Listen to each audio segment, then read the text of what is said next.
নমস্কার, রুনুদির ব্লগে আপনাদের সবাইকে স্বাগত। আজকে একটা নতুন গল্প নিয়ে আমরা এসেছি। আজকের গল্প, ছোট্ট বাচ্চারা স্কুলে যায়, তাদের প্রথম দিনের যে এক্সপিরিয়েন্সটা সেটা একটা শেয়ার করব। প্রথম দিনের কাঁপুনি বা প্রথম দিনে যে ওরা ভয় পায় সেইটা।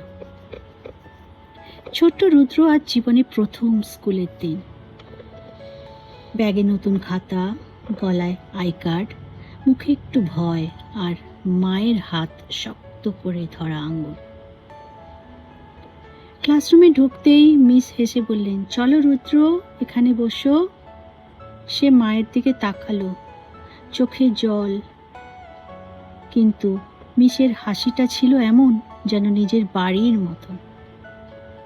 কিছুক্ষণের মধ্যেই রুদ্র আঁকছে, হাসছে, নতুন বন্ধুদের সঙ্গে ঘোরাফেরা করছে।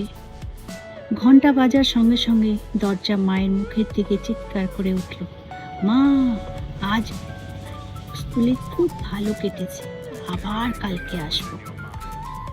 সেদিন রুদ্র বুঝেছিল ভয়ও এক নতুন নাম আছে, শুরু। আর প্রতিটি শুরুই একদিন নিজের মতো সুন্দর হয়ে ওঠে। প্রথম স্কুলের গল্প, যেখানে কান্নার শুরু হাসিতে শেষ হয়।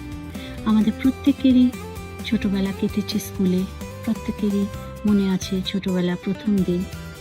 আমাদের গল্পটি এখানে শেষ হলো। এটা প্রথম পর্ব। দ্বিতীয় পর্ব শিগগিরই আসছে।